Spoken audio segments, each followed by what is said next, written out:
हिमाचल से इस वक्त आपको एक बड़ा अपडेट दे रहे हैं। हिमाचल सीएम सुखविंदर सिंह सुक्खू ने बीबीएमपी परियोजनाओं को लेकर केंद्र सरकार को पत्र लिखा है। केंद्र सरकार के सामने ये खास मांग सीएम सुक्खू ने रखी है। सीएम सुक्खू की मांग है कि बीबीएमपी परियोजनाओं में हिमाचल को 12% मुफ्त बिजली दी जाए। इसी को लेकर उन्होंने प्रधानमंत्री नरेंद्र मोदी को पत्र लिखा।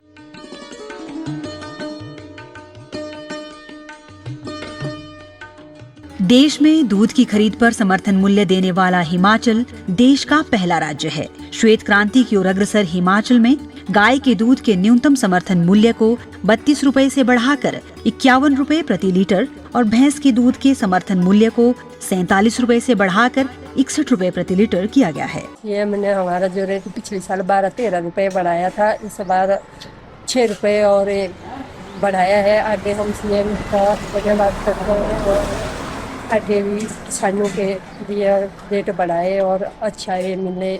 बहुत बहुत धन्यवाद करते हैं हम मुख्यमंत्री सीएम सुखविंदर सिंह सुक्खू का। जिला शिमला के रामपुर विधानसभा क्षेत्र के दत्तनगर में 25 करोड़ 67 लाख रुपए की लागत से निर्मित मिल्कफेड के 50,000 लीटर प्रतिदिन क्षमता वाले नए दुग्ध प्रसंस्करण संयंत्र को शुरू किया गया है। कांगड़ा जिला के ढगवार में 225 करोड़ रुपए की लागत से निर्मित हो रहे अत्याधुनिक मिल्क प्लांट में भी विभिन्न तरह के उत्पाद तैयार किए जाएंगे। कुल्लू, नाहन, नालागढ़, ऊना और हमीरपुर में 50-50 हजार लीटर प्रतिदिन क्षमता वाले मॉडर्न टेक्नोलॉजी के मिल्क प्रोसेसिंग प्लांट स्थापित किए जाएंगे। मिल्कफेड पशुपालकों से रोजाना लगभग 2 लाख लीटर दूध की खरीद कर रहा है। दूध समितियों को मिलने वाली ट्रांसपोर्ट सब्सिडी को 1.5 रुपए से बढ़ाकर 3 रुपए प्रति लीटर किया गया है। प्रदेश के पशुधन का ख्याल रखने के लिए 1000 पशु मित्र भर्ती किए जाएंगे।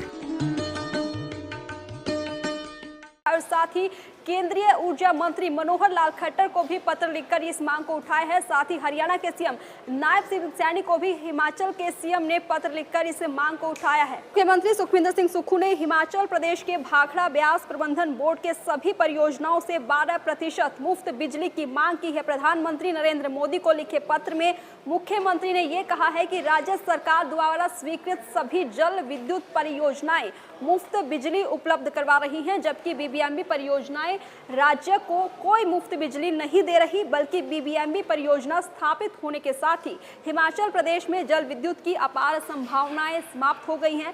मुख्यमंत्री ने लिखा है कि राज्य को नुकसान उठाना पड़ रहा है और उसके वाजिब हक नहीं मिल रहा। अब आपके हस्तक्षेप से बीबीएमबी परियोजना से हिमाचल प्रदेश को 12% मुफ्त बिजली उपलब्ध कराकर इस ऐतिहासिक गलती को सुधारा जा सकता है। साथ ही सीएम सुक्खू ने केंद्रीय ऊर्जा मंत्री मनोहर लाल खट्टर को भी पत्र लिखा है और उन्होंने कहा है कि आपसे आग्रह किया जाता है कि एसजीवीएनएल को नाथपा झाखड़ी पावर प्रोजेक्ट से स्थानीय क्षेत्र विकास निधि के 1% अतिरिक्त मुफ्त बिजली प्रदान की जाए। ये कदम एसजेवीएनएल की रामपुर जल विद्युत परियोजना की तर्ज पर उठाया जाए ताकि प्रभावित परिवारों के व्यापक हित में यह निर्णय लिया जा सके। मुख्यमंत्री ने ऊना मंत्री हिमाचल प्रदेश से बीबीएमबी में एक पूर्णकालिक सदस्य नियुक्त कर प्रदेश को प्रतिनिधित्व देने का भी आग्रह किया है।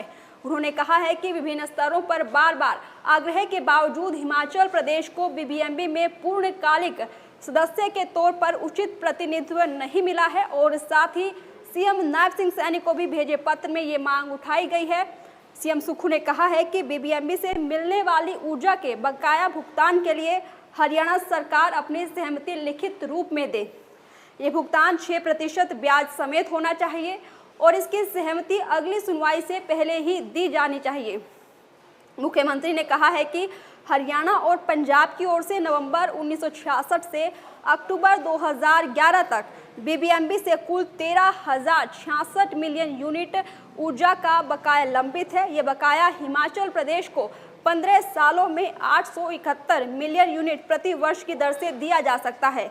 उन्होंने कहा इस मुद्दे का समाधान होने से दोनों राज्यों को भविष्य की योजनाओं पर आगे बढ़ने में मदद मिलेगी और हरियाणा की जरूरतों को पूरा करने वाली प्रस्तावित परियोजनाएं भी आगे बढ़ सकेंगी। तो अब देखना होगा कि इस पूरे मामले में क्या कुछ अगला अपडेट आता है, क्योंकि सीएम सुक्खू ने प्रधानमंत्री नरेंद्र मोदी को भी पत्र लिखा है। साथ ही केंद्रीय ऊर्जा मंत्री मनोहर लाल खट्टर को भी पत्र लिखकर मांग उठाई है कि बीबीएमबी परियोजनाओं में 12% मुफ्त बिजली दी जाए और साथ ही हरियाणा सीएम सैनी से भी हस्तक्षेप की मांग की है।